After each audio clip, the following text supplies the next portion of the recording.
వాక్యాన్ని మనము నేర్చుకోవడానికి, దేవుని వాక్యాన్ని మనము వినటానికి ప్రభు మనకు కృపనిచ్చాడు. అందుని బట్టి దేవుని స్తోత్రం చెబుదాం. హల్లెలూయా. వారు ఏం చెప్పుకున్నాం?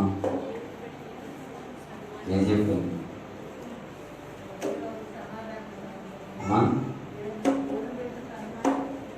దేవుని బిడ్డలను సన్మానించాలి లేదా గౌరవించాలి. దాని గురించి మనము చాలా విషయాలు నేర్చుకోవడానికి దేవుడు మనకి కృపనిచ్చాడు. ఈ దినము దేవుడు నిన్ను కోరుకునే విధంగా ఉన్నావా అనేటువంటి అంశాలను బట్టి దేవుడి వాక్యాన్ని మనం నేర్చుకుందాం. దేవుడు నిన్ను కోరుకునే విధంగా ఉన్నావా? దాని గురించి కొన్ని మాటలు మీకు ఈరోజు దేవుని వాక్యముల నుంచి నేర్పడానికి నేను ఇష్టపడుతూ ఉన్నాను. సర్వసాధారణంగా కోరుకునే విధంగా ఉండాలి అంటే మనందరికి బాగా తెలుసు. కొన్ని విషయాలు మీకు జ్ఞాపకం చేస్తాను. ఉదాహరణకు మనము షాపింగ్కి వెళ్ళాం బట్టలు కొనడానికని. అదే స్త్రీలైతే శారీస్ కొనడానికి, లేకపోతే పురుషులైతే ప్యాంట్ షర్ట్ కొనడానికి షాప్కి వెళ్తాం. షాప్కి వెళ్ళిన తర్వాత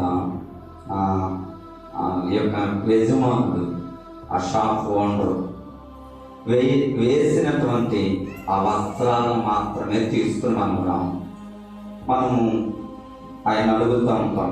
ఉన్నటువంటి మోడల్స్ అడుగుతాం, ఉన్నటువంటి కొత్తగా అడుగుతూ ఉంటాం. ఆయన పలాంది ఉంది, ఇంకోటి ఉంది అని చెప్పి ఒక్కొక్కటి తీసి మన ముందు పరుస్తూ ఉంటాం. దాదాపుగా వాటన్నిటిని మనం చూసి పరిస్థితి తర్వాత అప్పుడు కూడా కొన్నిసార్లు నచ్చకపోవచ్చు, ఇంకా చూపించమంటూ ఉంటాం. అలాగూ ఇంచుమించు చాలా బట్టలు చూపించిన తర్వాత వాటిలో మనకి ఏదో ఒకటి నచ్చింది. అంటే దాదాపుగా చాలా చూస్తాము, అందులో ఒకటి మాత్రమే మనం కోరుకుంటాం. ఎందుకు కోరుకున్నాం అంటే అది మన కళ్ళకు, మన చూపులకు నచ్చింది, అది మనకి ఇష్టం అనిపించింది. పోతే ఆ డిజైన్ మనకి ఇష్టం అనిపించి దాన్ని కోరుకుంటాం. ఆ కోరుకున్న దానికోసం ధనము ఎంతైనా, లేకపోతే వెల ఎంత వెచ్చించాల్సి వచ్చినా పర్లేదు అనిపిస్తుంది. ఎందుకు అనిపిస్తుంది అంటే అది మనకు కావాలనుకున్నాం కనుక, ఇష్టపడ్డాం కనుక ఖచ్చితంగా దాని కొరకు మనము వెచ్చించడానికి ఇష్టపడతాం. అలాగే ఏదైనా వస్తువు కొనడానికి వెళ్ళినా ఆ వస్తువులు కూడా రకరకాల కంపెనీలు అడుగుతూ ఉంటాం. ఆ కంపెనీ ఎలా ఉంటుంది, ఈ కంపెనీ ఎలా ఉంటుంది. మనకి చివరికి నచ్చిన కంపెనీ నుండే తీసుకుంటాం, కానీ ఆ వస్తువుని ఏ కంపెనీ పడితే ఆ కంపెనీ మనం తీసుకుని తెచ్చుకోవడానికి ఇష్టపడం. అంటే షాపుకు వెళ్ళినప్పుడు మనం ఏదైతే కోరుకుంటామో దాన్ని తెచ్చుకుంటాం. ఏది ఉంది కదా అని చెప్పి దాన్ని తీసుకుని ఇంటికి రావడానికి మనము ఇష్టపడలేము. అందుకే పిల్లరా, ఈరోజు మనము దేవుని వాక్యాన్ని కూడా మనం అదే నేర్చుకోబోతున్నాం.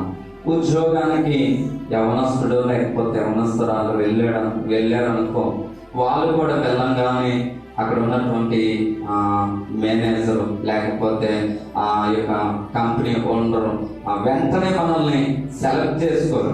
వాళ్ళకి కావాల్సినవి మనల్ని అడుగుతూ ఉంటారు, ప్రశ్నలు అడుగుతారు. వాళ్ళు అడిగేటువంటి ప్రశ్నలకు, వాళ్ళు చెప్పేటువంటి మాటలకు మనము ఎప్పుడైతే స్పందిస్తామో, ఎప్పుడైతే వాటికి జవాబిస్తూ ఉంటామో, మనం చెప్పేటువంటి మాటలను బట్టి వాళ్ళు కూడా ఏమనుకుంటారు అంటే ఖచ్చితంగా ఈ వ్యక్తి ఈయనకున్నటువంటి లక్షణాలు, ఈయనకున్నటువంటి క్వాలిటీ ఇవన్నీ కూడా నేను ఇచ్చేటువంటి పనికి సరిపోతుంది, ఖచ్చితంగా నాకు మేలు కలుగుతుంది, ఈ వ్యక్తి ద్వారా నాకు ఈ పనిలో ఎలాగూ నాకు నెరవేర్చబడతా ఉంటుందని ఆశించి కోరుకుని ఎంతో మంది వస్తారు, ఇంటర్వ్యూకి వెళ్తారు, అడుగుతారు. కానీ ఆయనకి ఎవరైతే బాగా పని చేయగలరు, ఎవరైతే దానికి సామర్థ్యాలు కోరుకుంటారో, అనుకుంటారు, ఇష్టపడతారు, వారిని మాత్రమే ఎంచుకుంటారు. మిగతా ఎవరిని కూడా అందరినీ తీసుకుని పనిలో పెట్టుకోవడానికి ఇష్టపడరు. బైబిల్ గ్రంథంలో దేవుని యొక్క వాక్యములో నుండి నేను ఒక వ్యక్తిని మీ ముందుంచబోతున్నాను. దేవుడు స్వయంగా ఇదే మాటను పలికాడు. ఇతడు నేను కోరుకున్నవాడు, అంటే దేవుడు స్పష్టంగా నిర్మోహమాటం లేకుండా ఆయన ఆకాశమందు ఆసీనుడైనటువంటి దేవుడైనప్పటికీ భూమి మీద ఉన్నటువంటి ఒక మనుష్యుడిని చూసి, ఒక వ్యక్తిని చూసి దేవుడు అన్నాడు, ఇతడు నేను కోరుకున్నవాడు. ఆ మాటను ఒకసారి మనం చదువుదాం. చూడండి, మొదటి సమూయేలు గ్రంథము 17వ అధ్యాయము 16వ అధ్యాయం 12వ వచనాన్ని మనము ఈ వాక్యాన్ని చదువుదాం. మొదటి సమూయేలు గ్రంథము 16వ అధ్యాయం 12వ వచనాన్ని మనం ఈ వాక్యాన్ని చదువుదాం. అతడు వారిని పిలవనంపించి లోపలికి తోడుకుని వచ్చి, అతడు ఎర్రని వాడును, చక్కని నేత్రములు గలవాడును, చూచుటకు సుందరమైన వాడును ఉండెను. అతడు రాగానే నేను కోరుకున్నవాడు ఇతడే, నీవు లేచి వానిని అభిషేకించుము, యెహోవా సెలవిచ్చెను. సమూయేలు తన తైలపు కొమ్మును తీసి వాని సహోదరుల ఎదుట వానికి అభిషేకము చేసెను. నాట నుండి యెహోవా ఆత్మ దావీదు మీదకి బలముగా వచ్చెను. తరువాత సమూయేలు తిరిగి రామాకు వెళ్ళిపోయాను. దేవుని స్తోత్రం కలుగును గాక. కొంచెం నా మాటలు వినడానికి ఆసక్తితో నా వైపు చూడండి. దేవుడు ఒక ప్రవక్తకు స్పష్టంగా ఒక నిర్వచనాన్ని ఇస్తున్నాడు. క్లారిటీగా దేవుడు చెబుతున్నాడు, స్పష్టంగా చెబుతున్నాడు. నీవు యెషయా కుమారుడి దగ్గరికి వెళ్ళి నా కొరకు ఒక వ్యక్తిని రాజుగా అభిషేకం చెయ్యి అని దేవుడు చెప్పాడు. ఈ మాట విన్న తర్వాత సమూయేలు చేసిన పని ఏమిటంటే, యెషయా కుమారుల దగ్గరికి వెళ్ళి ఆ కుమారులు రాజుగా అభిషేకించడానికి వాళ్ళు ఒకరిని ఇంటికి వెళ్ళాడు. ఇంటికి వెళ్ళిన తర్వాత యెషయా వచ్చి ఎదుర్కొన్నాడు. నువ్వు ఎందుకు వస్తున్నావు? సమాధానముగా నేను వస్తున్నావా, సంతోషంగా వస్తున్నావా అనే వార్తను తెలుసుకున్నప్పుడు, నేను సమాధానంతోనే వస్తున్నాను, నీతో నాకు పని ఉంది, దేవుడు నన్ను నీ దగ్గరికి పంపించాడు, నీ కుమారులలో ఒకరిని రాజుగా దేవుడు అభిషేకించమన్నాడు, అందుకు నేను అభిషేకించడానికి వస్తున్నానంటే ఆ తండ్రి చాలా సంతోషించాడు. ఎందుకు సంతోషించాడు అంటే, స్వయంగా తన కుమారులలో ఒకడు రాజుగా అవుతున్నాడంటే చాలా సంతోషము అనిపిస్తుంది. యెషయాకు కూడా ఇదే ఫీలింగ్ కలిగింది. ఇంతమంది ప్రజల మధ్య నా వంశంలో నా బిడ్డల్లో నుండి ఒకడు గొప్పవాడిగా దేవుడు ప్రజల ఎదుట నియమిస్తూ ఉన్నాడు అనే వార్త వినగానే తండ్రికి సంతోషం వేసింది. లోకానుసారంగా మనకు కూడా చాలా సంతోషం అనిపిస్తుంది. మన బిడ్డలను గురించి గొప్ప వార్త విన్నప్పుడు, లేకపోతే మన బిడ్డలను గురించి గొప్ప సమాచారాన్ని మనము వింటున్నప్పుడు, ఎవరైనా వచ్చి మన బిడ్డల గురించి గొప్పగా పలుకుతున్నప్పుడు, ఆ మాటలు మన జీవితంలో తాకుతున్నప్పుడు, మన మనస్సును తాకుతున్నప్పుడు, మన ఎదుట మాటలు పలుకుతున్నప్పుడు, తల్లిదండ్రులుగా మనము కూడా అత్యానంద భరితులమవుతా ఉంటాం, ఆనందంతో ఉప్పొంగుతూ ఉంటాం, సంతోషంగా ఆనందించడానికి ఇష్టపడుతూ ఉంటాం. సేమ్ ఫీలింగ్ యెషయా కూడా కలుగుతా ఉంది. దేవుడు పంపించాడు, ఇక ఇందులో ఏ మాత్రం కూడా తిరగలేదు. దేవుడు సెలవిచ్చాడు అంటే, దేవుడు మాట్లాడాడు అంటే, దేవుడు ఇది చేయమన్నాడు అంటే, ఇశ్రాయేలు ప్రజలకు గాని, పాత నిబంధన కాలంలో ఏలుబడి చేస్తూ వచ్చిన నాయకులు గాని, న్యాయాధిపతుల విషయంలో గాని, ప్రవక్తల విషయంలో గాని దేవుడు దేవుడు కూడా తప్పిపోనివ్వలేదు. ప్రతిదీ కూడా దేవుడు జరిగిస్తూ ఆశీర్వాదకరంగా నడిపిస్తూ వచ్చాడు. ఇంత సజీవుడైనటువంటి దేవుడే ఈ మాట నీకు సెలవిచ్చాడా, చాలా సంతోషం అని చెప్పి ఇంటికి తీసుకుని వెళ్ళాడు. ఇంటికి తీసుకుని వెళ్ళిన తర్వాత తన ఇంటిలో తీసుకుని వెళ్ళి ఆ 7 కుమారులను పిలిచాడు. 7 వచ్చారు, సమూయేలు ఎదుట నిలబడుతున్నారు. నిజంగా మానవుడి యొక్క మనసు ఇలాగే ఉంటది అని ఇక్కడ మనకు అర్థమవుతుంది. సమూయేలు జీవితాన్ని మనం చూసినప్పుడు మనిషిగా మనం ఈ కోణంలోనే ఆలోచిస్తాం. ఏ కోణం? సమూయేలు ముందుకు వచ్చినటువంటి 7 కుమారులు చూసినప్పుడు సమూయేలుకు పుట్టిన ఆలోచన ఏంటో తెలుసా? వాళ్ళ రూపాన్ని చూశాడు, వాళ్ళ బలాన్ని చూశాడు, వాళ్ళ యొక్క ఉందాతనాన్ని చూశాడు, వాళ్ళు ఉన్నటువంటి రీతిని చూశాడు. ఆ విధానం అంతా ఒక్కొక్కరిని చూడగా ఆ సమూయేలు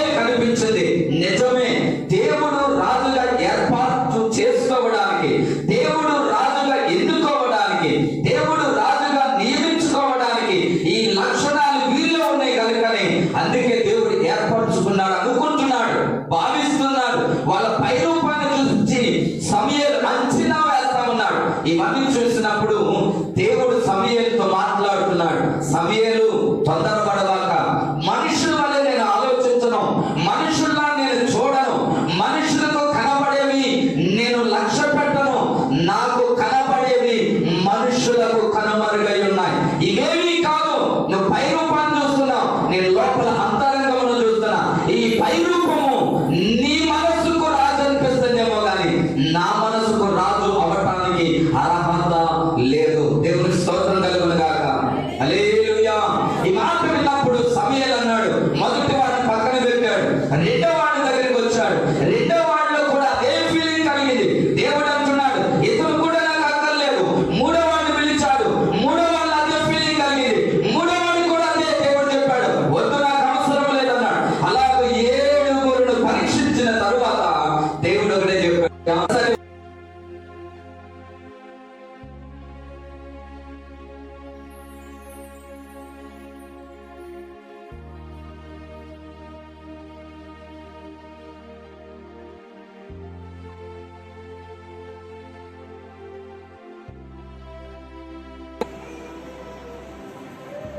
అరణ్యంలో గొర్రెలు కాసుకుంటూ ఉన్నాడు. ఈ గొర్రెలు కాసుకుంటూ వాడి బ్రతుకంతా అంతే, వాడి జీవితం అంతా అంతే, వాడి ఆలోచన అంతా అంతే. ఇక వాడు దేనికి పనికిరాడు, ఒక గొర్రెలకు మాత్రమే కాసుకోవడానికి ఉపయోగపడతాడని చెప్పి వాడు గొర్రెలు కాడ ఆ మేపడానికి వాడిని అప్పగించాడని చెప్పి తండ్రి చెప్పుకొచ్చాడు. అయితే ఆ వ్యక్తిని పిలవండి. ఈ లోపల వీళ్ళు వరండాలకు వచ్చి మాట్లాడుకుంటున్నారు, సంభాషణ చేస్తా ఉన్నారు. ఈ లోపల ఒక పనివాడు వెళ్ళాడు, దావీదుకి వార్త చెప్పాడు, తండ్రి నీకు రమ్మంటున్నాడు ఇంటికి అనగా తన గొర్రెలను వేరే వాళ్ళకి అప్పగించి వెంటనే నేరుగా పరిగెత్తుకుంటూ వచ్చి ఇంటికాడ వాలాడు. ఆ దావీదు ఇంటికి వచ్చినప్పుడు నడిమి శానంలోకి అడుగు పెడుతూ ఉండగా దేవుని ఆత్మ సమూయేలు మీదకి దిగుతుంది. దేవుని ఆత్మ సమూయేలు మీదకి అభిషేకం వస్తా ఉంది. అభిషేకించబడిన సమూయేలుతో దేవుని ఆత్మ మాట్లాడుతుంది, ఇదిగో నేను కోరుకున్నవాడు ఇతడే. దేవుడు కోరుకున్న దేవుడు అంట. గొర్రెలు కాసుకుంటున్న వ్యక్తిని పిలిపించట్టున్నాడు, నేను కోరుకున్నవాడు వీడే. ఏ లోపం లేదు, దేనికి ఎటువంటి ప్రయోజకుడు కాదు. అన్నలందరూ పక్కన గుసగుసలాడుతా ఉన్నారు. ఎంతటి బలము కలిగిన మనము, ఎంతటి సామర్థ్యం కలిగిన మనము, ఎంతగా ఏదైనా చేయగలిగిన స్థితిగతులు కలిగిన మనలను పక్కన పెట్టి వీడిని అభిషేకిస్తానంటాడు ఏంటని అన్నలు అనుకుంటూ ఉన్నాడు. అందుకే దేవుడు ఆ పక్కన అన్నల ఎదుట దావీదును రాజుగా అభిషేకించిన మాట సంబోధన చేయించాడు. దేవుని స్తోత్రం కలుగును గాక. హల్లెలూయా. ఎప్పుడు దావీదును అన్నలు తక్కువగానే చూశారో, చిన్న చూపు చూశారో, దేనికి పనికిరాని వాడు అనుకున్నారు, దేనికి ఉపయోగం లేదనుకున్నారు, వీడి వల్ల ఎటువంటి ప్రయోజనం కేవలము వీడు మనకు ఉన్నటువంటి గొర్రెల మందను కాయటానికి మాత్రమే ఉపయోగపడతాడు. చాలాసార్లు మన జీవితంలో ఎదుటి వాళ్ళని చూసినప్పుడు మన అంచనాలు ఇలాగే ఉంటాయి. మనకంటే ఏదన్నా సామర్థ్యం తగ్గిన వ్యక్తిని చూసినా, లేకపోతే కొంచెం ఆర్థికంగా వెనుకబడిన వ్యక్తిని చూసినా మన జీవితంలో మన అంచనాలు ఇలాగ ఉంటాయి. వాళ్ళ నాకంత ఏమి పనికిరారండి, నాతో సరిపోలేరు, నాకు దీటి నేనెక్కడ వాళ్ళెక్కడ ఫీలింగ్ మనకు కూడా కలుగుతా ఉంటది. కానీ దేవుడు ఇక్కడ వారిని సిగ్గుపరచడానికి, వారి ఎదుట బలమైనటువంటి పాత్రగా నిలబెట్టడానికి దావీదును దేవుడు ఎన్నుకుంటూ ఉన్నాడు. ఒకవేళ ఈ రోజు దేవుని పాదాల దగ్గరికి వచ్చి దేవుని మాటలు వింటున్న నీ జీవితంలో ఒకవేళ నువ్వు తక్కువ చేయబడుతున్నావేమో, చిన్న చూపు చూడబడుతున్నావేమో, అందరి చేత తృణీకరించబడుతున్నావేమో, అందరి చేత యానం చేయబడుతున్నావేమో, అయితే నా దేవుడు ఈ యొక్క మధ్యాహ్నపులో ఆయన నీతో మాట్లాడుతున్నాడు. ఏ చెడులు ఎదుటైతే నువ్వు తొంచబడుతున్నావో అదే మనుషుల ఎదుట ఆయన నేను బలమైన పాత్రగా నిలబెట్టబోతున్నాడు. దేవుని స్తోత్రం కలుగును గాక. హల్లెలూయా, హల్లెలూయా. ఈరోజు దేవుడి మాటలు వింటున్నప్పుడు ఇలాగా నేను ఆలోచిస్తా ఉన్నాను. ఈ మాటని ఈ వారం అంతా ప్రభు ఒక వాక్యం చెప్పడానికి ఈ మాటని ధ్యానం చేస్తూ వస్తున్నాను. ఎందుకు నేను కోరుకున్న వ్యక్తి ఎంతటే అని దేవుడు క్లారిటీగా చెబుతున్నాడు. దావీదులో ఉన్నదేంటి, దేవునికి కావాల్సింది దావీదులో ఏం కనపడుతుంది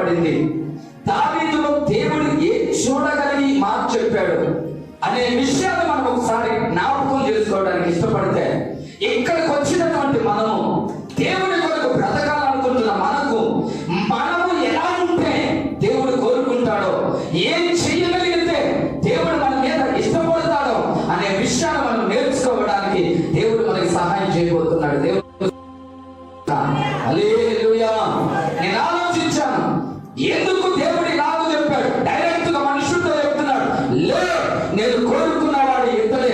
దావీదులో ఉన్న ప్రత్యేకత, నేను దావీదుల గురించి ఆలోచిస్తూ ఉంటే, దావీదుల గురించి నేను ధ్యానం చేస్తా ఉంటే, దేవుడు నాకు 6 విషయాలు నాకు నేర్పుతూ వచ్చాడు. ఏంటి ఆ 6 విషయాలంటే, ఈరోజు నేను 6 అవ్వచ్చు అవ్వకపోవచ్చు, కానీ ఖచ్చితంగా 3 విషయాలు చెప్తాను. ఈ 3 విషయాలను బట్టి ఈరోజు మనం నేర్చుకుని ఇక్కడ నుండి దేవుడిని కనపరచుతూ ముందుకు వెళ్తాం. దేవుని స్తోత్రం కలుగును గాక.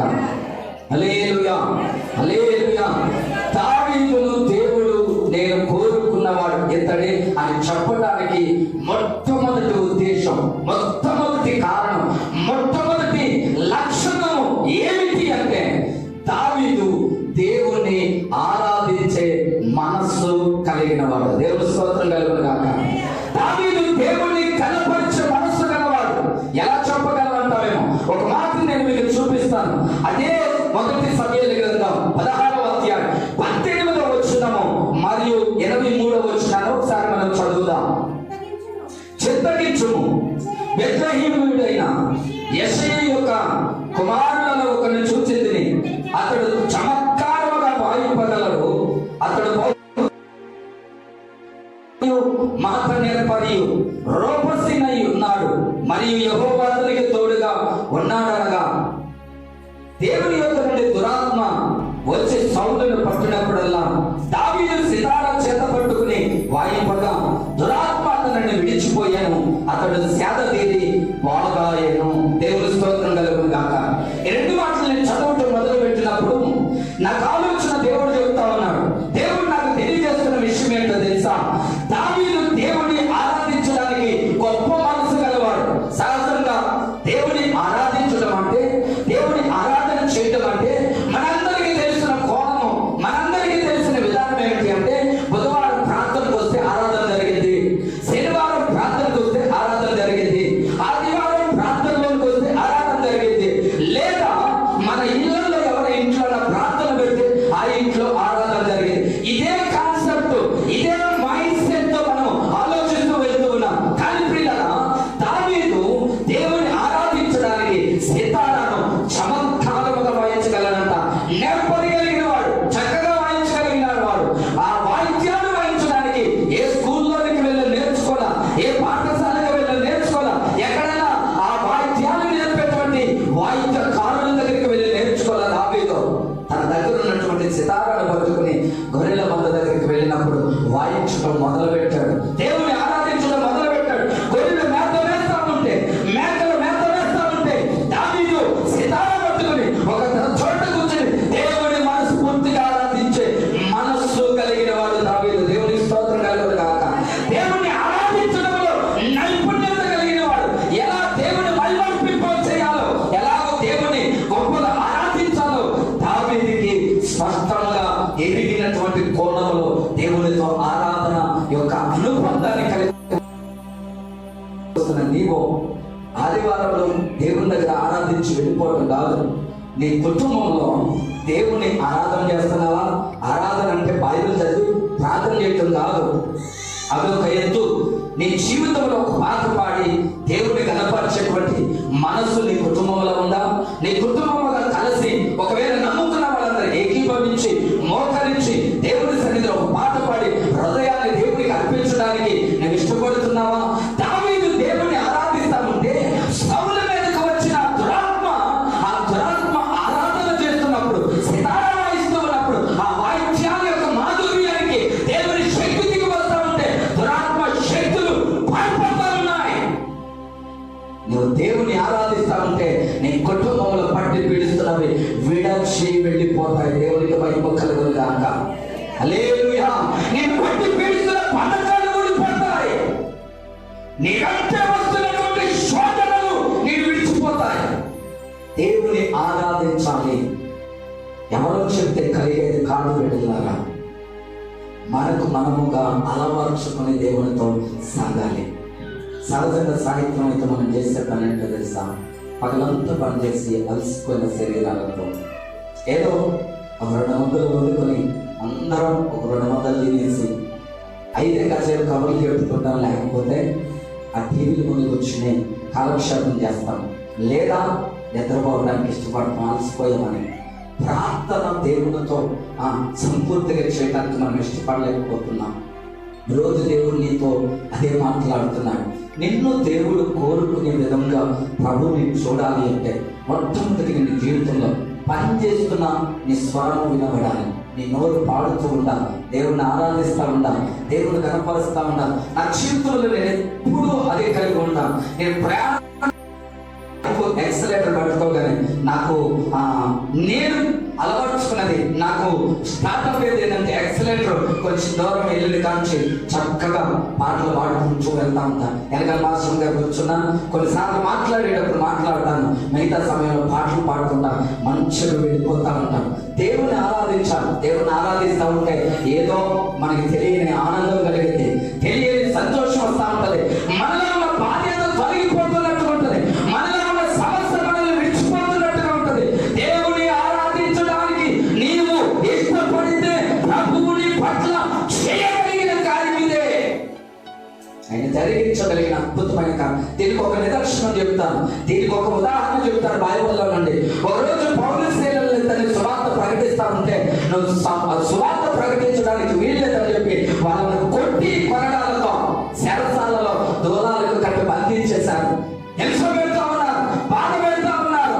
ఆ శరసాలలో పడవేశారు. ఒక పక్కన పక్కనంతో కొట్టిన దెబ్బలు శరీరాన్ని మంట బాధ వేదన కలిగిస్తా ఉన్నాయి. ఇలాంటి పరిస్థితిలో రాత్రి అయిపోయింది.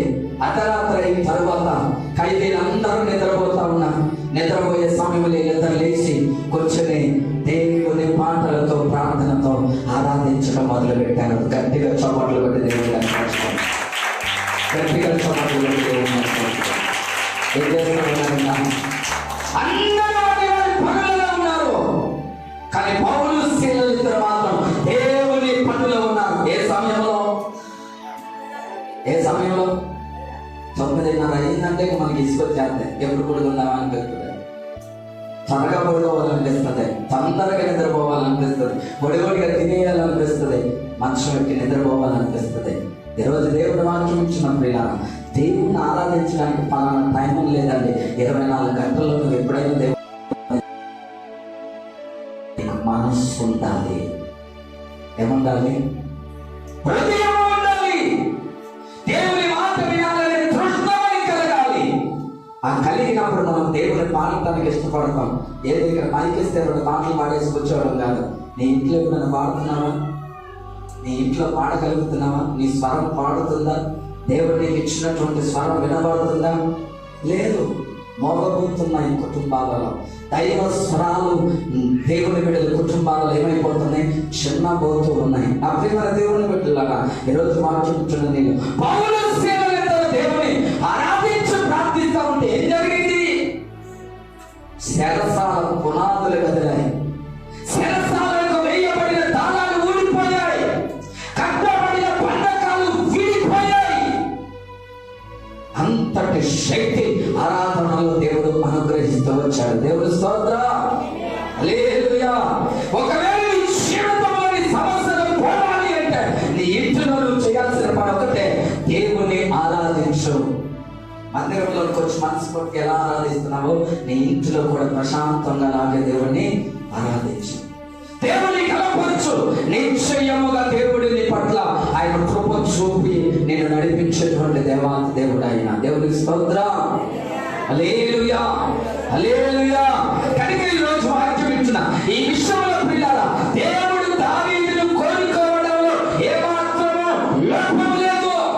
ఎందుకు లోపం లేదు అంటే దావీదు దేవుని ఆరాధించే మొట్టమొదటిగా ఆ గుణాన్ని కలిగి ఉన్నాడు. దేవుని దగ్గరికి వచ్చేటువంటి ప్రతి బిడ్డ కలిగి ఉండవలసిన మొట్టమొదటి లక్షణం దేవుని ఆరాధించే మనసు. 1 రోజా, వారం రోజుల, నెల రోజుల, 1 సంవత్సరమా, లేదా 2, 3, 5, 10 సంవత్సరాల కాదు.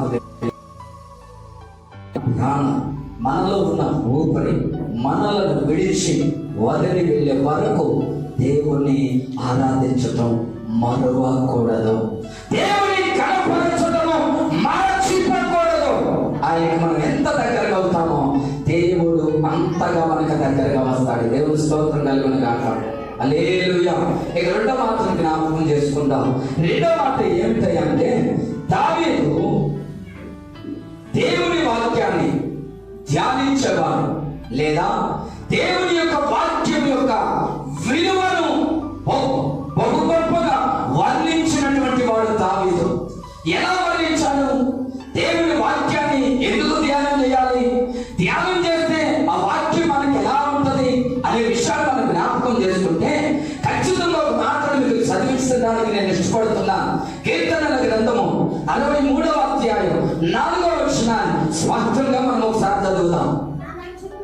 నా మంచము మీద నిన్ను జ్ఞాపకం చేసుకుని రాత్రి చామలయందు నేను ధ్యానించినప్పుడు ప్రభువు మీద నాకు దొరుకుతున్నట్లు నా ప్రాణము తృప్తి పొందుతున్నది. దేవుని స్తోత్రం కలుగును గాక. దావీదు దేవుని వాక్యాన్ని ధ్యానించే గుణం ఉందంటాం. దావీదు దేవుని వాక్యాన్ని చదివే అలవాటు ఉందంటాం. దావీదు దేవుని వాక్యాన్ని పఠించేటువంటి అలవాటును అలవర్చుకున్నాడు. ఇక్కడున్న చాలా మందిని ఈ వారం వాక్యం చదివారంటే కొందరు చదివారని చెప్తారు, కొందరు చదవలేదని చెప్తారు. కానీ నేను చెప్పే మాట ఏంటో తెలుసా? నీ వ్యక్తిగత జీవితంలో ఎవరు అడుగుతారనో కాదు, ఎవరికో చెప్పాలనో కాదు, నీవు దేవుని వాక్యాన్ని నేర్చుకోవడానికి, దేవుని వాక్యము ఏమి మనకి సెలవిస్తుందో నేర్చుకోవడానికి మనము దేవుని వాక్యాన్ని చదవవలసిన అవసరత మన జీవితంలో ఉంది. దావీదు దేవుని వాక్యాన్ని ధ్యానం చేశాడంట. ఆ ధ్యానం చేసినప్పుడు కలిగిన అనుభూతిని వర్ణిస్తా ఉన్నాడు, కలిగిన ఫీలింగ్ చెప్తా ఉన్నాడు, కలిగినటువంటి మనస్తత్వాన్ని అక్కడ స్పష్టంగా మనకి వివరిస్తా ఉన్నాడు. ఏం చెబుతున్నాడు? రాత్రి చాములయందు నా మంచము మీద నీ వాక్యమును ధ్యానించినప్పుడు. ఎప్పుడు ధ్యానిస్తా ఉన్నాడు? ఎప్పుడు చెప్పాలమ్మా? ఎప్పుడు ధ్యానిస్తా ఉన్నాడు దావీదు? రాత్రి చాములయందు మంచము మీద. ఎక్కడున్నప్పుడు? మంచం ఎక్కితే మనకి ఏం గుర్తుంది? మంచం ఎక్కినప్పుడు ఏం గుర్తుంది? ఆ రోజంతా ఎవరైనా తిడితే తిట్టే గుర్తొస్తాయి, ఎవరైనా ఏదైనా అంటే అన్న మాటలు గుర్తొస్తాయి, లేకపోతే ఎవరైనా మనకి ఏదైనా అపకారం తలపెడితే, కీడు తలపెడితే, మనల్ని అనరాని మాటలంటే, మనల్ని బాధ పెడితే, మనల్ని గాయపరిస్తే అవే గుర్తొస్తాయి. ఆ గుర్తొచ్చిన మాటలు ఏం చేస్తాము? ఆ మంచం మీద కొడుకుని భార్య భర్తలు ఉంటే భార్య భర్తలు చెప్పుకుంటాం, ఈరోజు ఆ వ్యక్తి ఇలా ఉన్నాడు, ఈరోజు ఆమె ఇలా ఉంది, అక్కడికి వెళ్తే ఈ పరిస్థితి ఇలా వచ్చింది అని రాత్రి పూట మంచం మీద చివరి చాయిస్ అది. పగలంతా బాధపడ్డావు, రాత్రి మంచం ఎక్కినా కూడా ఆ బాధ నేను విడవలేదు. పగలంతా వేదపడ్డావు, రాత్రి నిద్రపోయే ముందు కూడా అదే వేదన నీ మనసును వెంటాడుతూ నేను నిద్రలోకి తీసుకెళ్తుంది. వేదనతోనే మనుషుని యొక్క మనసులు నలిగిపోతున్నాయి, బాధతో వేసాలిపోతున్నాయి. కానీ దావీదు ఏం చేస్తున్నాడు తెలుసా? రాజుగా సింహాసనం మీద కూర్చున్నా, రాజ్యంలో లోపాలేనో కనపడినా, అనేక మంది బాధ పెట్టినా, తిట్టేవాడు ఉన్నాడు, పొగిడేవాడు ఉన్నాడు, బాధ పెట్టేవాడు ఉన్నాడు, సంతోష పెట్టేవాడు ఉన్నాడు, రాజ్యంలో ఏం చేసేవాడు ఉన్నాడు, ఎన్నో చేశాడు అని చెప్పేవాడు కూడా ఉన్నాడు. ఇన్ని పరిస్థితుల మధ్యలో దావీదు రాత్రి మంచం ఎక్కగానే ప్రశాంతతను కోరుకున్నాడు. బిడ్డ, దేవుడితో ఉండే అనుబంధాన్ని కోరుకున్నాడు, దేవుడితో ఉండే ఫీలింగ్ను కోరుకున్నాడు, దేవుడితో ఉండాలనే ఆ హృదయాన్ని కోరుకున్నాడు, దేవునితో సాగాలనేటువంటి ఆ మనస్సును కోరుకున్నాడు. అందుకే దేవుడు ఏం చేశాడో తెలుసా? దేవుడు ఏం చెప్తున్నాడో తెలుసా? దావీదు నిద్రావస్థలోనికి వెళ్ళినప్పుడు దావీదు దేవుని యొక్క సన్నిధిని కోరుకుంటూ ఉన్నాడు. పగలంతా విసిగిపోయాను, పగలంతా నా జీవితంలో సమస్యలతో ఉన్నాను, నిద్రపోయేటప్పుడు దేవునితో నేను ఉండాలి. రాత్రంతా నువ్వు పడుకునే ముందు దేవునితో ఉంటే, దేవుని నీలోనికి తెచ్చుకుంటే నీ మనస్సు ఆనందంతో పరితపిస్తూ ఉంటది. నీ హృదయము దేవునితో ఆనందించడానికి ఇష్టపడుతూ ఉంటది.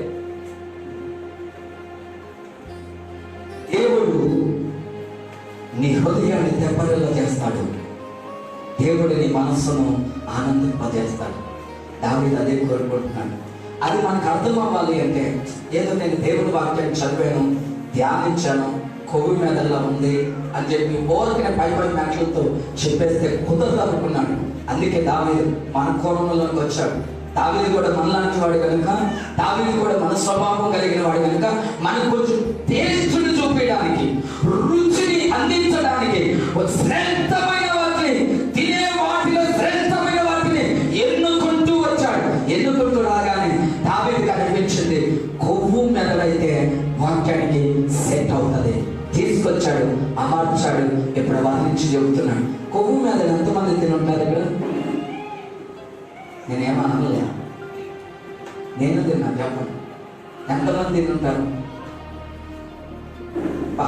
ఇద్దరు, నా తమ్ముడు ఆశ్రమం గారు, అంతేనా? మిగతా వాళ్ళు తెల్ల దేవుని సేవకుడికి మీకు ఒక సలహా ఇస్తాను. ఈ వారం మొత్తంలో అవకాశం ఉంటే తెలుసుకుంటేనండి, కొవ్వు మెదడుకున్న తత్వం ఏంటంటే నవలనివ్వదు. అంటే నవలటానికి అది పనికిరాదంటే, నువ్వు నోట్లు వేసుకోగానే పళ్ళ కింద ఏమండదు, అది జారిపోతుంది, మింగేయాలనిపిస్తుంది, ఒకలాంటి అద్భుతమైన రుచిని చూపిస్తుంది. ఆ రుచిని చూడగానే నవలాలనిపించదు, కచెట్ నోట్లో పెట్టుకుని అలాగే పిల్లలాగా చప్పరించాలనిపిస్తుంది, లేదా జారిపోయి గొంతులోకి వెళ్ళిపోతుంది. అంత మృదువైనది, అంత రుచికరమైనది, అంత మాధుర్యంగా ఉంటుంది. దావీదు మనకు అర్థమవటానికి దాన్ని తీసుకొచ్చి ఇక్కడ పెట్టి ఇప్పుడు చెప్తున్నాను. నేను వాక్యం ధ్యానిస్తా ఉంటే ఎలాంటి మనస్సు, ఎలాంటి అనుభూతి, ఎలాంటి స్వభావాన్ని, ఎలాంటి ఆనందాన్ని నా జీవితంలో నేను పొందుకున్నాను అని దావీదు మనకి తెలియజేస్తా ఉన్నాడు. అంతేనా? వాక్యం ఉన్న గుణం అదేనా అంటే, పిల్లరా, నువ్వు నిజంగా దేవుని వాక్యం చదివితే నీకేమనిపిస్తుందో తెలుసా? నేను బ్రతికిస్తుంది. వాక్యం ఏం చేస్తుందో తెలుసా? బతికిస్తుంది. ఒక మాత్రం చెబుతాను, మనుషుల మాటలు చంపేస్తాయి, కానీ దేవుడి మాటలు బ్రతికిస్తాయి. దేవుడి మాటలకున్న గొప్పతనం అంతే, మనుషుల మాటలకున్న నైపుణ్యత అంతే. మనుషులు కొన్నిసార్లు మనకి అనుకూలం ఉంటే, బాగుంటే మనంతటో లేరు అన్నట్టుగా పొగుడతాం. అదే ఏమీ బాగోకపోతే, నచ్చకపోతే, కొంచెం ఏదైనా వేసి వస్తే, కొంచెం ఏదైనా మనస్పాటు వస్తే, కొంచెం ఏదైనా నచ్చకపోతే ఏం చేస్తాం? నిలువున సిలువే చేస్తాం. ఇక బ్రతకకుండా ఇక కుప్పకూలిపోవాలి అన్న కోణంలో మనం ఆలోచన చేయటానికి ఇష్టపడతాం. ఇక దేవుని వాక్యం చెబుతుంది, దేవుని వాక్యము బ్రతికిస్తుంది. వాక్యాన్ని చదివేవాడు బ్రతుకుతాడు. ఎప్పుడు బ్రతుకుతాడు? బాధ వచ్చినా బ్రతుకుతాడు, శోధన వచ్చినా బ్రతుకుతాడు, సమస్యలు వచ్చినా బ్రతుకుతాడు. ఏ పరిస్థితి మనకి కలిసి రాకపోయినా వాక్యాన్ని ధ్యానించేవాడు ఎప్పుడు బ్రతికే ఉంటాడు. ఆ వాక్యము వాళ్ళని బ్రతికిస్తూ ఉంటది. ఇంకొక మాట అక్కడ సంబోధన చేశాడు, ఆ వాక్యమే మన బాధలలో నెమ్మది కలిగిస్తుందంట. బ్రతికిస్తానే హృదయానికి ఏం కలిగిస్తుంది? తొందరపడవాక, భయపడవాక, పిరికితనం తొండవాక, ఎవరేమన్నా పర్లేదు, దేనైనా లెక్క చెప్పాక దాన్ని విడిచిపెట్టే దేవుడితో ఉండటానికి ప్రయత్నం చేయి. దేవుడితో నడవటానికి సిద్ధపడు. వాక్యం మనల్ని నెమ్మది పరుస్తుంది. వాక్యము దేవునికి దగ్గరగా తీసుకొస్తుంది. వాక్యము దేవుడితో ఉండేలా నిలబడుతుంది. వాక్యానికి ఉన్నటువంటి గొప్ప శక్తి అంటే, వాక్యాన్ని రోజు చదివే అలవాటు నీకుందా? ఏదో కొందరు చదువుతారు, చదవాలి కనుక చదువుతారు, ఏదో ఆన్వాయిస్ పరంగా చదువుతారు. ఈ రోజు లేచాను, ఈ రోజు అధ్యాయాన్ని చదివి ముగించేయాలి అనే విధానంలో చదువుతారు. కాదు బిడ్డ, వాక్యాన్ని ధ్యానిస్తూ చదవాలి, వాక్యాన్ని ఆలోచిస్తూ చదవాలి, వాక్యాన్ని అర్థం చేసుకుంటూ చదవాలి. అందులో రాసిన వాక్యము నేను చదువుతున్న మాట, దేవుడు నాతో ఎలా మాట్లాడుతున్నాడు, ఆ మాట నాకేం నేర్పుతుంది, ఆ మాట నాకేం సహాయం చేస్తుంది, ఆ మాట నాకు ఏ ఆశీర్వాదాన్ని ఇవ్వబడుతుంది, ఆలోచిస్తూ వాక్యాన్ని చదవాలి. అలా చదివినప్పుడు, అలా దాని కొరకు మనం ఇష్టపడినప్పుడు దేవుడు మనతో కూడా ఉండి నడిపించడానికి ఇష్టపడతాడు. దేవుడు స్తోత్రం కలుగుగాక. హల్లెలూయా. ప్రియమైన దేవుని బిడ్డలారా, చివరి మాట, వాక్యమును ధ్యానించే విషయంలో దావీదు చెప్పే మాట ఏంటంటే, మొదటి కీర్తన 2-3 వచనాలు అంటాడు, యెహోవా ధర్మశాస్త్రమందు ఆనందించుచు దివారాత్రులు దానిని ధ్యానించువాడు ధన్యుడు. ఆకు వాడక తన కాలమందు అతను నీటి కాలంలో ఎవరైనా నాటబడిన వాడై ఆకు వాడక తన కాలమందు ఫలమించు చెట్టు వలె ఉంటాడు. అతడు చేయనదంతయు సఫలమగును. దేవుని వాక్యాన్ని ధ్యానించేవాడు ఎక్కడ నాటబడి ఉంటాడన్నా? నీటి కాలవల యోరణ. నీరు సమృద్ధి ఉంటుంది, అన్ని సమృద్ధులు ఉంటాయి. చెట్టుకి ఎప్పుడు నీరు అందితే మిగతా అన్నీ అందినట్టే. ఎండ చెట్టు మీద పడతా ఉంటుంది, కావలసినటువంటి ప్రకృతి సంబంధమైనవన్నీ ఆ చెట్టు పీల్చుకోగలుగుతూ ఉంటుంది. దానికి కావలసిన నీరు అందితే ఆ నీరు ధ్యానకి చెట్టుకుండే గుణం ఏంటంటే ఎప్పుడు వాడిపోతుంది, పచ్చగా ఉంటుంది. ఆకు వాడిపోయి రాలిపోతుంది, చెట్టు చచ్చిపోతుందేమో అని భయం ఉండదు. నీటి ఎవరైనా నాటబడిన వాడై ఆకు వాడక తన కాలం ముందు ఫలం ఇచ్చు చెట్టుకుంటాడు. ఎప్పుడు ఫలం ఇవ్వాలో, ఎప్పుడు దేవుని కొరకు ఏం చేయాలో, ఎప్పుడు దేవుని కొరకు ఎలా నిలబడాలో ఆ విధానం అంతా కూడా తన జీవితానికి అలవాటు అవుతా ఉంటుందంట. వాక్యాన్ని చదువుతూ వెళ్తే ఒకటి దేవుడు దావీదు నేను కోరుకున్నవాడు ఇతడే అని చెప్పడానికి ప్రభువు అతనిలో చూసిన గుణాలు ఏమిటి అంటే, ఒకటి దేవుని ఆరాధించటం, రెండు వాక్యాన్ని చదవటం. ఇక మూడో మాట చెప్పి నేను వాక్యాన్ని ముగిస్తాను. మూడో మాట ప్రార్థించే గుణం కలిగిన వాడు. ఏం చేసేవాడంట? చక్కటి ప్రార్థనాపరుడు. ఎవరు? దావీదు. దావీదు 12 గోత్రాల మీద రాజుగా నియమించబడ్డాడు. 12 గోత్రాల మీద రాజుగా అభిషేకించబడ్డాడు. అంతటి బాధ్యత కలిగిన వాళ్ళకి ఖాళీ ఉంటుందా? ఖాళీ ఉంటుందా? ఎప్పుడు తింటాము, ఎప్పుడు పడుకుంటాము అనేది షెడ్యూల్ తెలియకుండా పోతా ఉంటుంది. కానీ దావీదుకి తన శరీరానుసారమైన షెడ్యూల్ తారుమారవుతూ వచ్చినా కానీ ప్రార్థన విషయంలో మాత్రం ఏమాత్రం తప్పిపోయేవాడు కాదు. బైబిల్ గ్రంథంలో చాలా మంది ప్రార్థన చేశారు, యథార్థంగా ప్రార్థన చేశారు, నీతిగా ప్రార్థన చేశారు, దేవుడి కార్యాలు చూడడానికి ప్రార్థన చేశారు, పెరుగులాడుతూ ప్రార్థన చేశారు, పోరాటం చేస్తూ ప్రార్థన చేశారు, కన్నీరు కాల్చి ప్రార్థన చేశారు. కానీ ఎందుకో నేను దావీదు విషయంలో నేను కూడా దావీదుని అనుసరించే ఒక గుణం ఏంటంటే, దావీదు చేసే ప్రార్థన చాలా వ్యత్యాసం ఉంటుంది. ఏంటో తెలుసా? ఏదైనా నాకు చేసేవా, నాకు ఇచ్చేవా, నాకు జరిగించవా అని దేవుడు దావీదు అడగడు. అది జరుగుతా, అది జరగదా, అది చెయ్యమంటావా వద్దంటావా అని దేవుడి దగ్గర సమాధానాన్ని తీసుకుని వెళ్ళేవాడు. అని దేవుడి దగ్గర మాట తీసుకుని ఆ మాట ప్రకారం జరిగించేవాడే దావీదు పిల్లలు. అంతటి గొప్ప ప్రార్థన కలిగిన వాడు దావీదు. ఒకసారి ఆ మాట చదువుతారా? మొదటి సమయాల గ్రంథము 30వ అధ్యాయం 7-8 వచనాలు ఒకసారి చదువుతాం. మొదటి సమయాల గ్రంథం 30వ అధ్యాయం 7-8 వచనాలు ఒకసారి జ్ఞాపకం చేసుకుందాం. త్వరగా మాట చదువు. పిమ్మట దావీదు ఎఫోదు తెమ్మని యాజకుడకు అహీమెలెకు కుమారుడైన అబ్యాతారుతో చెప్పగా అబ్యాతారు ఎఫోదును దావీదు వద్దకు తీసుకుని వచ్చాను. నేను ఈ కన్నులు తరిమిన యెడల దాన్ని కలుసుకొందునని యెహోవా యొద్ద దావీదు విచారణ చేయగా, దేవుడి స్తోత్రం కలుగును గాక. హల్లెలూయా, హల్లెలూయా. దావీదు దేవునికి ఏమని ప్రార్థన చేస్తున్నాడు? నేను ఈ తండ్రిని తరిమితే నా ప్రజలను తీసుకుని వెళ్ళిన వారిని, నా భార్య బిడ్డలను తీసుకుని వెళ్ళిన వారిని, నా కలిగిన యావదాస్తిని తీసుకుని వెళ్ళిపోయిన వారిని నేను తరిమితే ఆ తండ్రిని నేను కలుసుకుంటానా? దాన్ని నేను చేయించగలుగుతానా?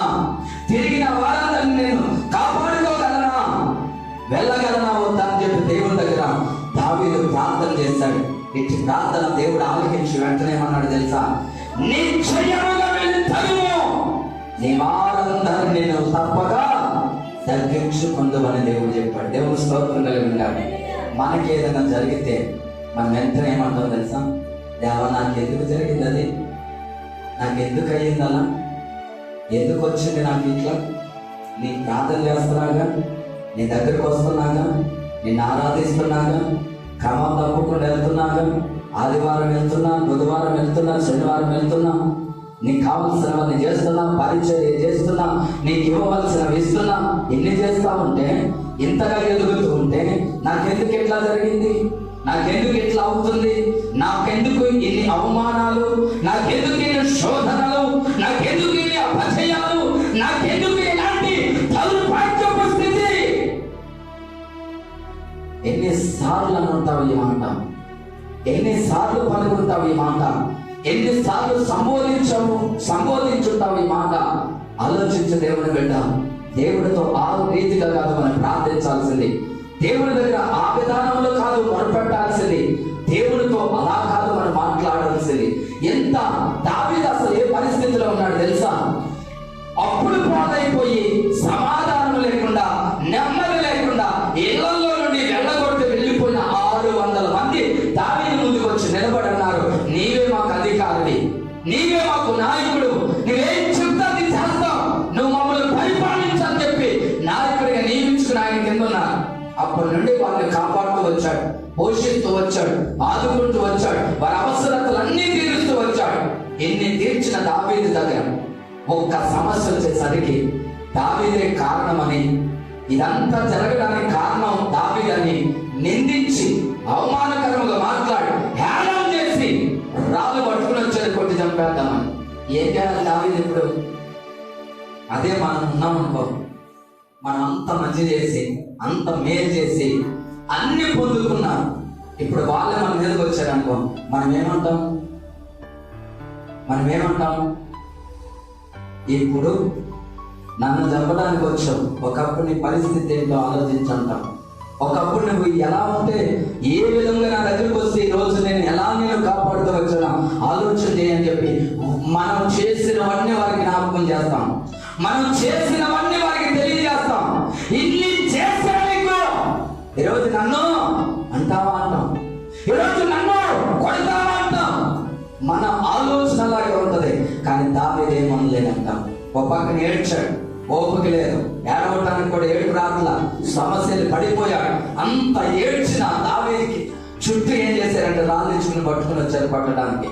ఇక అనుకున్నాడు, వీళ్ళెవ్వరు నన్ను ఆదుకోరు, వీళ్ళెవ్వరు నన్ను పట్టించుకోరు, వీళ్ళెవ్వరు నాకు సహాయము చేయరు. ఒకే ఒక నిర్ధారణలోకి వచ్చాడు. తాను నమ్మిన దేవుడు మనసులోనికి తెచ్చుకున్నాడు. తన దేవుడైన యెహోవాను బట్టి ధైర్యము తెచ్చుకొని గట్టిగా చప్పట్లు కొడదాం.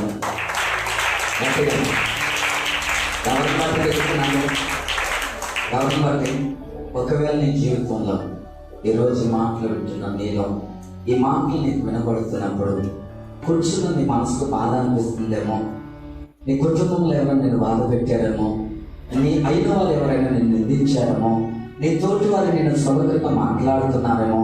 ఆ మాటలన్నీ విన్న తర్వాత ఎందుకు నా జీవితం ఇలా అయిపోయింది, ఎందుకు నేను ఇలా అయిపోయాను, ఎందుకు నాకు ఈ పరిస్థితి వచ్చింది అని బాధపడుతూ ఉంటే ప్రభు నీకు నేర్పుతున్న మాట ఒకటే, చుట్టూ అందరూ ఉన్నారు, మధ్యలో దావీదు ఉన్నారు. ఏం చేయడానికి అవకాశం లేదు, ఆ చేయడానికి కూడా బలం లేదు. 3 రోజుల నుంచి ఆహారం లేదు, తిండి తిప్పలు లేకుండా వచ్చి చూసేసరికి అంత నాశనం అయిపోయి కనపడింది. ఆ పరిస్థితిని చూసిన దావీదు గొప్ప కూలిపోయి ఏడుస్తూ కూర్చున్నాడు. ఇప్పుడు మనుషులు వచ్చి కొట్టడానికి చూస్తున్నారు. ఒకటే అన్నాడు, పిల్లరా దేవుడు ఉన్నాడు అని ధైర్యం తెచ్చుకున్నాడు. ఎప్పుడు ధరించాడు, మనసం ముందు మోకాళ్ళు వేశాడు. ప్రభా ఎలా దేవుని అడుగుతున్నాడు, నాకు జీవిస్తావా, నాకు తోడుగా ఉంటావా, నన్ను నిలబెడతావా, నన్ను నడిపిస్తావంటే దేవుడు నిర్మోహమాటం లేకుండా చెప్పాడు, నా కుమారుడా నిశ్చయముగా వెళ్ళు, నేను నీతో వస్తున్నాను, నీతో నేనున్నాను, నీ చుట్టూ ఉన్న పరిస్థితులన్నీ మారుస్తాను, నిశ్చయముగా నీ స్థితిని నువ్వు పొందుకుంటావు. దేవుడు స్తోత్రం కలుగును గాక. హల్లెలూయా, హల్లెలూయా. అంతేనంటే దావీదుని గురించి ఎంత చెప్పుకున్న తక్కువ ప్రియులారా. అంతటి ప్రార్థన పడి దినమునకు ఎన్నిసార్లు ప్రార్థన చేసేవాడంట? ఎన్నిసార్లు? 7 సార్లు. నువ్వు ఎన్నిసార్లు చేయగలుగుతున్నావు? దేవుడికి ఎంత సమయాన్ని ఇస్తున్నావు? 24 గంటలు ప్రభు నీకు ఇచ్చాడు. పని చేయడానికి 6-7 గంటలు ఇచ్చాడు. తినడానికి 2-3 గంటలు ఇచ్చాడు. నిద్రపోవడానికి 6-7 గంటలు ఇచ్చాడు. మరి దేవునితో గడపడానికి ఎంత ఉంది నీకు? ఎంత సమయం ఇస్తున్నావు? జాగ్రత్త బిడ్డ. దేవుని సమయాన్ని దొంగిలించి బాగుపడేది ఏమి ఉండదు. దేవుని సమయాన్ని పోగొట్టుకొని సంపాదించుకునేది ఏది ఉండదు. దీన్ని ఇలాగే దేవుడు కూడా ముందెరిగిన వాడు కనుక అక్కయ్య గ్రంథంలో అంటాడు, పిల్లారా, దేవుని దినమున పనిచేసి సంపాదించుకోవాలనుకున్నా, ప్రయాసపడాలనుకున్నా అదేమవుతుందంట, చిరిగిపోయిన సంచులో వేసినట్లుగా ఉంటుందంట. పనివాడు కష్టము చేసి జీతము సంపాదించుకొని కొనినను వారి జీతము చిరిగిపోయిన సంచులో వేసినట్లుంటది. దేవుడు స్తోత్రం కలిగిన దేవుని వదులుకుని దేవునికి దూరమయ్యి దేవుని కాదనుకుని ఏ పని చేసినా వ్యర్థమైపోతుంది. ఏ పనికి వెళ్ళినా ఆ సంపాదన ఏమైపోతుందంట, చిల్లి సంచులో. ఇప్పుడు డబ్బులు జేబులో వేసాం, జేబుకు సిల్లు ఉందని తెలియదు, ఏమవుతుంది? ఎప్పుడు జారి పడిపోయాయో తెలియదు, ఎక్కడ జారి పడిపోయాయో తెలియదు, ఎలా పోయాయో కూడా తెలియనంతగా మన జీవితంలో అవుతా ఉంటుంది. పిల్లరా, ఈరోజు దేవుని సేవకుడిగా నీకు చెప్పే మాట, దేవుని తోడు నడువు, దేవునితో ఎదుగు. ఏం కావాలన్నా దేవుడు ఇస్తాడు. అడిగే విధానం నీకు తెలిస్తే, పొందుకునే మనసు నీకుంటే ఖచ్చితంగా దేవుడు నీకు ఇవ్వను అని ఏ రోజు దేవుడు చెప్పడు. ప్రార్థన కూడా గుణం ఏంటో తెలుసా? ప్రార్థన ఇప్పుడు 2 పనులు చేస్తుంది. ఒకటి, పాపాన్ని బద్దలు కొడుతుంది. రెండవది, ప్రార్థన మనకున్న సమస్యలను బద్దలు కొడుతుంది, మనకున్న ఆటంకాలను తీసేస్తుంది, మనకు ఆశీర్వాదాన్ని అందిస్తుంది. ప్రార్థన కూడా గొప్ప శక్తి, ప్రార్థనకు ఉన్నటువంటి గొప్ప మహిమది. ప్రార్థన గురించి ఒక గొప్ప కథను, ఒక స్టోరీ, ఒక సంఘటన మీకు చెప్పి నేను వాక్యం ముగిస్తాను. 1997 సంవత్సరంలో, జాగ్రత్తగా వినాలి, 1997 సంవత్సరంలో బిలీవ్ ఎక్కడ్ అనేటువంటి దైవజనుడు దేవుని సువార్త ప్రకటించడానికి అరక అనేటువంటి ప్రాంతాన్ని విన్నారా? ఆ ప్రాంతం దగ్గర తుమ్ముల అనేటువంటి ఊరికి సమీపంలో 27 కిలోమీటర్ల దగ్గర ఊసా అనేటువంటి ప్రాంతానికి సువార్త ప్రకటించడానికి వెళ్ళాడంట. ఈ తుమ్మల అనేటువంటి ఈ ప్రాంతం నుండి ఊసా అనే ప్రాంతానికి 27 కిలోమీటర్లు, ఏమి ఉండవు వెహికల్స్, నడుచుకుంటూ వెళ్ళాలి సువార్త చెప్పడానికి. నడుచుకుంటూ వెళ్ళి నడుచుకుంటూ రావాలి. అక్కడ ఒక ఆయన స్టీఫెన్ అనేటువంటి పాస్టర్ గారు 11 సంవత్సరాల నుంచి దేవుని పరిచయం చేస్తా ఉన్నాడంట.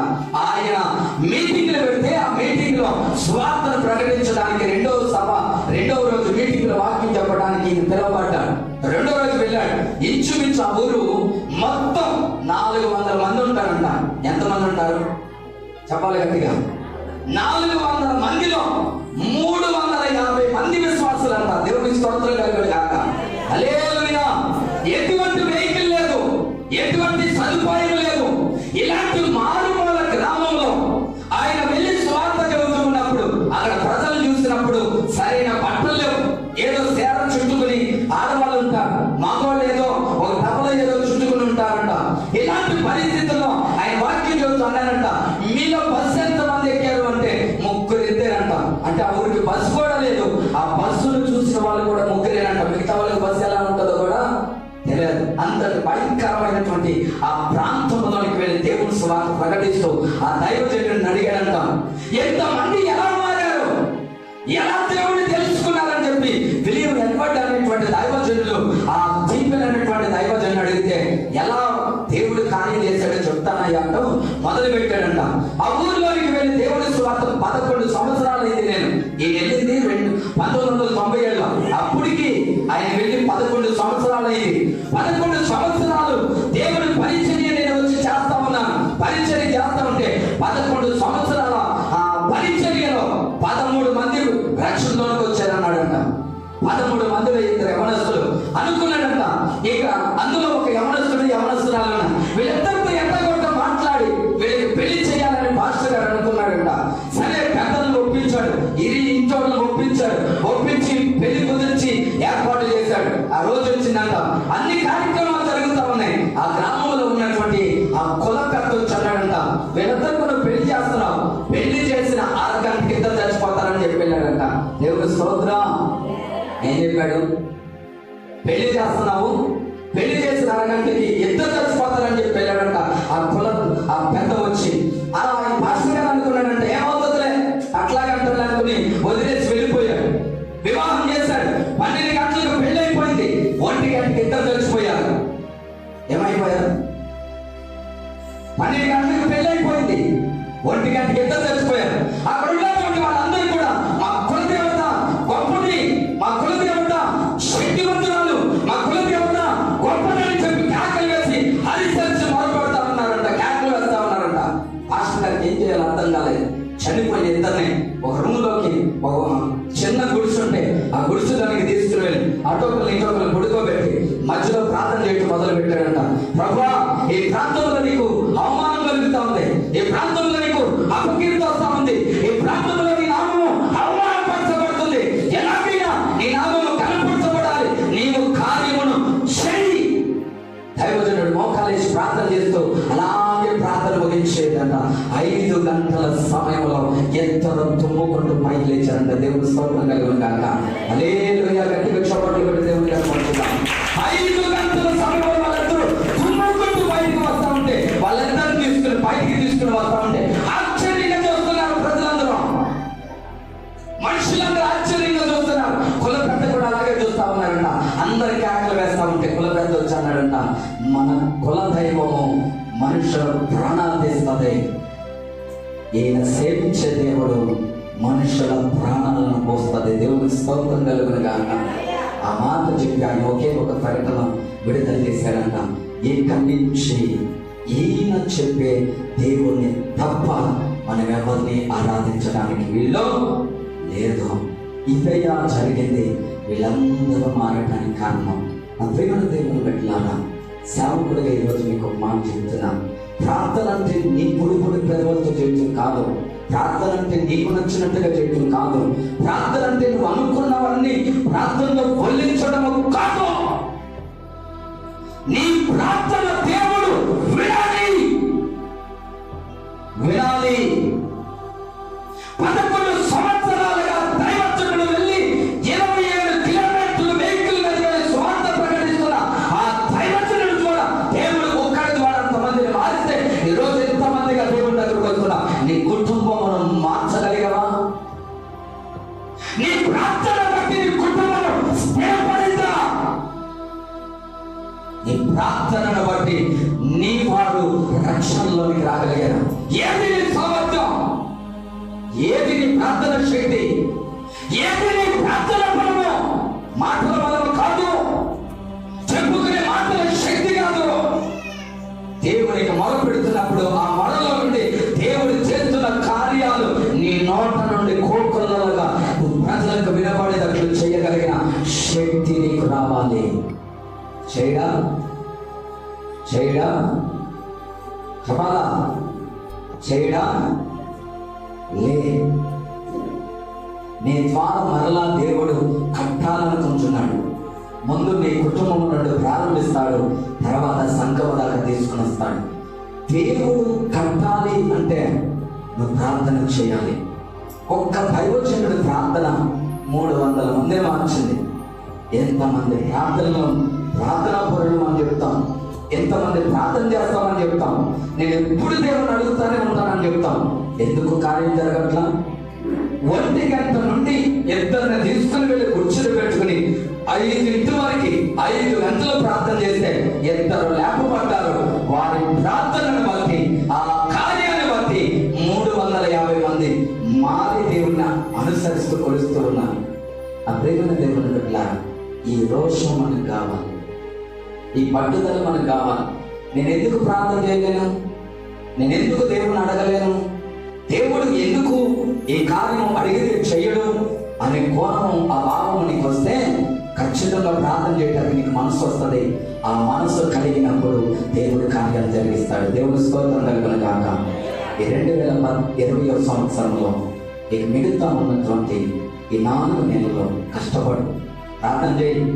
దేవుడు నీకు అవకాశం ఇచ్చాడు. నీ భర్తను మార్చాలా? నీ కుటుంబాన్ని మార్చాలా, నీ కుటుంబం కట్టబడాలా, నీ ద్వారా సంఘం స్థిరపరచబడాలా, ఏదైనా నువ్వు చేసే ప్రార్థన మీద దేవుడు ఆధారంగా చేయబడుతున్నాడు. చెయ్యి. నిష్పక్షపాతం లేకుండా, శక్తి వంచన లేకుండా దేవుని దగ్గర మొదలుపెట్టి కన్నీటితో దేవుని అడుగు. నీ కష్టాలను దేవుడు తొలగిస్తాడు, నీ కన్నీటిని దేవుడు తుడిచివేస్తాడు. దావీదుని దేవుడు ఆశీర్వదించాడు. నేను కోరుకున్నవాడు ఇతడే. ఎవరంట? దేవుడు కోరుకున్నవాడు ఎవరు? ఎలా ఉంటాడు, ఏం కలిగి ఉంటాడు అంటే ఈరోజు 3 విషయాలు నేర్చుకున్నాం. ఒకటి, దేవుడు కోరుకునే వ్యక్తి ఎప్పుడు దేవుని ఆరాధిస్తాడు. దేవుడు కోరుకునే వ్యక్తి ఎప్పుడు వాక్యానికి దగ్గర ఉంటాడు. దేవుడు కోరుకునే వ్యక్తి ఎప్పుడు ప్రార్థనతో జీవిస్తాడు. అంటే మిగతా చేయొద్దంటావా? అన్నీ చేయాలండి, అన్నీ చేయాలి. అన్ని విడిచిపెట్టి ఏ అట్లా మనం అలా కూడా చేయలేము, ఆ విధంగా మనం ఉండలేము కూడా.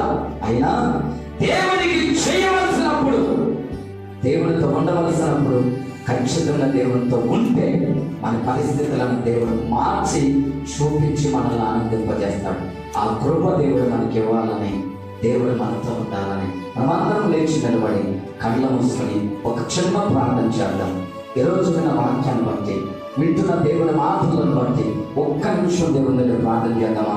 ఒక్క నిమిషం దేవునికి మొరపెడదామా? ఒక్క నిమిషం దేవుణ్ణి గణపరుచుదామా? ఈ రాత్రి, ఈ యొక్క ఉదయకాలం ముందు, ఈ మధ్యాహ్నపు వేళలో దేవుని మాటను బట్టి ప్రార్థన చేద్దాం. దేవుని మాటను బట్టి అడుగుదాం. దేవుని మాటను బట్టి దేవునికి అప్పగించుకుందాం. ప్రభు తన కార్యాలను జరిగించబోతున్నాడు.